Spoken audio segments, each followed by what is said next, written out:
Hi boys and girls, today we're going to read a story called The Worrysaurus. This is all about a little dinosaur who worries about everything. Now we're going to have a read of this today and decide, is it really worth worrying about things that haven't happened yet? What do you think? Well, let's find out. This story is written by Rachel Bright, it's illustrated by Chris Chatterton and it's published by Orchard Books. Let's have a little look. The Worrysaurus. Here we go. On a hot and sunny morning, under lovely clear blue skies, a little Worrysaurus was opening his eyes. You see him there waking up, ready for his day. He brushed his tiny pointy teeth, then washed his top and tail. He packed a little bag of snacks and set off on a trail. He skipped along with happy legs across the golden sand and thought about the day that he had plotted, sketched and planned. Sounds like he's about to go on an adventure, doesn't it? Here we go. Let's see. A lovely yummy picnic, a delicious summer spread. Look at that, he's got his dino bites there. Lovely. He's got this tin here as well with a few nice things in it. Worrysaurus liked it when he knew what lay ahead. So that means that he likes to know what's going to happen during his day, doesn't he? Okay, let's have a little look. But he hadn't gotten far, you see. It hadn't been that long before his busy head dreamed up some things that might go wrong. Had he made enough to eat today and bought enough to drink? This Worrysaurus often was a one to overthink. So now he's starting to think about things. Has he made enough food? Has he made enough drink to drink? He's starting to worry a little bit, isn't he? Oh, what if I get lost, he thought, or trip and have a fall? His happy legs were slowing to a snuffly, shuffly crawl. Worrysaurus liked it when he felt he was prepared. Unexpected happenings, they made him feel quite scared. So when... something's going to happen now, isn't it? Oh, suddenly from nowhere, a lizard skittered by, shouting in a squeaky yelp and pointing to the sky. I think a storm is coming. I heard it's on its way. Well, that really put a cloud above his Worrysaurus day. Oh dear, so what has this lizard told him? What has he told him is going to happen? There's going to be a storm. Do you think there's going to be a storm? Let's find out. A storm, said Worrysaurus, when it's so dry and hot and sunny? But the news became a butterfly that flittered in his tummy.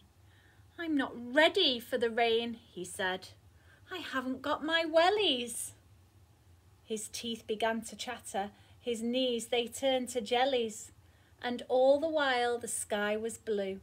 The sun it shone and shone, but now his lovely picnic thoughts were definitely gone. Oh dear, so what's he worrying about now?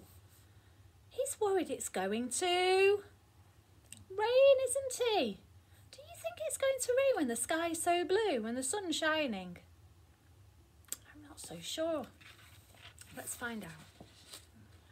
Should he find a cave to shelter or run back home and hide? His little worry butterfly grew very strong inside. So they're talking about this little butterfly that he's got in his tummy. Do you really think he's got a butterfly in his tummy? If he's not really got a butterfly in his tummy, what is it they're talking about? Have you ever had a little fluttery feeling in your tummy when you're a bit worried about something, or a little bit scared or nervous maybe? It's a little fluttering feeling inside your tummy. People say that you've got butterflies in your tummy. You haven't really, but it's just a feeling that people get sometimes. Right, poor Worrysaurus, he's got the butterflies in his tummy now. But then he thought of something that his mummy liked to say. Oh, my little Worrysaurus, chase that butterfly away. Don't you worry now, my lovely. You must try not to fret. If it's not a happy ending, then it hasn't ended yet. Do you know what the word fret means? If somebody says don't fret, it means don't worry. Fret is when you've got to worry. But his mummy's telling him, don't worry about something that hasn't happened yet. So he reached into his bag just then to find a little tin. It helped him with his worries. It had happy things within. A special stick, his teddy Ned, a pebble and a letter. And if we look at this little letter here, it says, "My lovely little brave one, I'm so very proud of you." Who do you think might have sent him that letter? I think it's his mummy, do you? And as he held them one by one, so everything felt better. So all these things in his tin are things that make him really happy, aren't they? And what have they done to his worries? They're making them go away, aren't they? Because he's thinking of his happy things. Let's see. Then he put away his tin and all the worries in his head, freed his little butterfly for happy thoughts instead. I'll stand up tall, I can be strong, I'll chase my fears away. All is good and all is well and everything's okay. Oh, there he is. He's happy now, isn't he? He's not worrying so much anymore. And has it started to rain? Nope. And with those little wordlings, he calmed his busy brain. Since when the sun is shining, why worry it will rain? There we go, he's not worrying anymore. He's got his happy thoughts and off he goes, not worrying at all. So he shared his little picnic with the lizard in the sun, and they laughed at all their worrying and really had some fun. Can you see there? Since when you're in the moment, there's no need to run or hide, and then the only butterflies will be the ones outside. There we go. He didn't need to worry after all because it didn't rain, did it? There we go. So then, I've got some questions for you now. So my first question is, what was the Worrysaurus worrying about at the start of the story? He had a few worries, didn't he? So can you remember what they were? Let's think. He was worrying that he didn't have enough food. He was worrying that he might not have enough to drink. Then he worried he might fall over. And then what was his big worry about? His big worry was that it was going to rain, wasn't it? So, what can you tell me? How did he stop worrying? What was it that made him stop worrying? Can you remember? It was his happy tin, wasn't it? His tin of happy things. That's what made him stop worrying. And he remembered what his mummy had said. Don't worry about something that hasn't happened yet.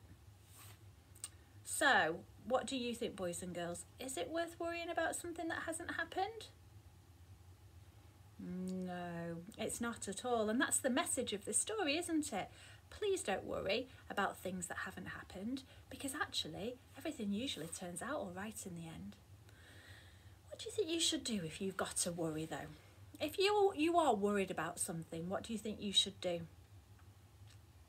You need to talk to somebody, don't you? Who could you talk to if you've got to worry? Can you think of some people you could speak to? You could talk to your teacher. You could talk to your grown-ups at home, your mummy or your daddy, or it could be your grandma or granddad. You could talk to your brothers or your sisters. You might even tell a friend. And often, if you have got a worry, as soon as you start to talk about it with somebody else, it never seems like such a worry anymore. Okay? But please do make sure you share anything you're worried about. Don't keep it all bottled up inside, and don't let those butterflies take over your tummies, boys and girls. You must always talk to somebody. Okay, now then, I've got a special rainbow challenge for you to do today. I want you to collect all of your happy things.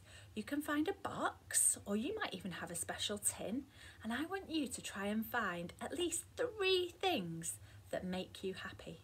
It could be a photograph, it could be a teddy, it could be, I don't know, it could be, you might draw a picture of a special thought that you have in your head.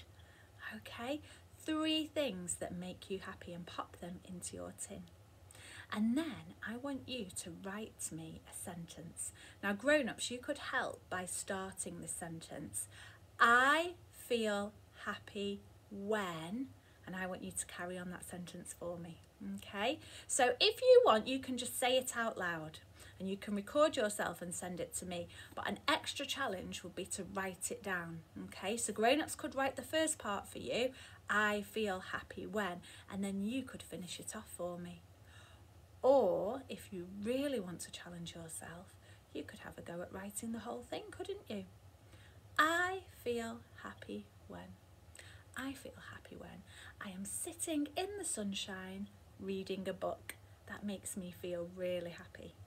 I wonder what yours will be. I can't wait to find out.